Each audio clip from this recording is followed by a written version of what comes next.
And it looks like Ukraine has just gained an even stronger supporter in the European Union's largest country. Germany's mainstream conservatives, led by Friedrich Merz, won the country's national election. Among the challenges at the forefront, an anemic economy and the war in Ukraine. Merz is promising to unite Europe in the face of challenges both the United States and Russia. According to him, Europe needs to, quote, achieve independence from the United States. Well, there is a deepening divide between the U.S.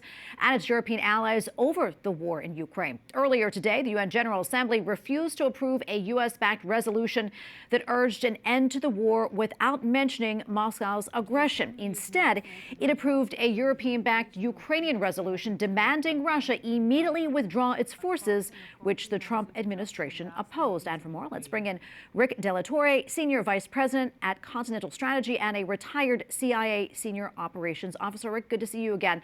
On one side, President Trump is pushing for a normalization of relations with Russia and really curtailing aid to Kyiv. And in doing so, it seems he's really angered European and Ukrainian leaders by sidelining them in negotiations with Russia over the war.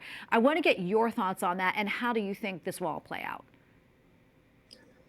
Thank you for having me. Look, I don't think tough talk, in this case, tough talk isn't weakness, right? It's leverage. And Trump's negotiation style forces results, not endless conflict. I think the media and the foreign policy establishment misunderstand Trump's strategy. He uses leverage unpredictably. And that direct pressure does tend to get results. You know, we tend to forget that it was Trump who successfully pressured NATO allies to increase defense spending during his first administration. So these thoughts of that somehow Trump is abandoning the Ukraine, I don't think that's true. I think he just wants to make sure that America isn't the only one flipping the bill in this case, right? And by shifting and changing the policy and the negotiation tactics, I think now you're seeing some of the results where Europe is now starting to step up. We need to make it clear that European partners need to act like a real alliance, and in some cases not a charity case where American taxpayers are expected to flip the bill. Yeah, let me ask you this, though, Rick. Do you think that Ukraine can stand up to Russia without U.S. support? Where do you think that will go?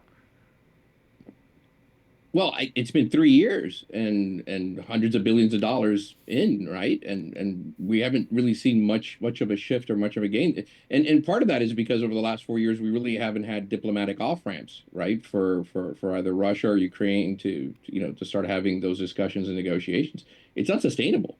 I mean, it's certainly unsustainable from our pocketbook. We're at $35 trillion in debt. This is solely still a European issue. We will honor our commitments, I have no doubt, regarding NATO alliances, and an attack on one member is an attack on all. And we will do what we need to do to support and help our NATO partners. But Europe needs to burden more of the financial costs, the military costs, in regards to providing equipment to Ukraine. It's a David and Goliath situation between Russia and Ukraine. Yeah, and do you think that we can, bring peace to that region? I know the Europeans have stressed that, the end of the war wouldn't mean Ukraine's complete surrender to Russia. Do you think that's possible? Yeah, I don't buy that. I don't think somehow a negotiated peace means that Ukraine gives up its sovereignty or anything like that. I don't see any evidence of that at all. I think the other option is what? A forever weak war, where skirmishes just continue on and on and on with no real objective to end the violence.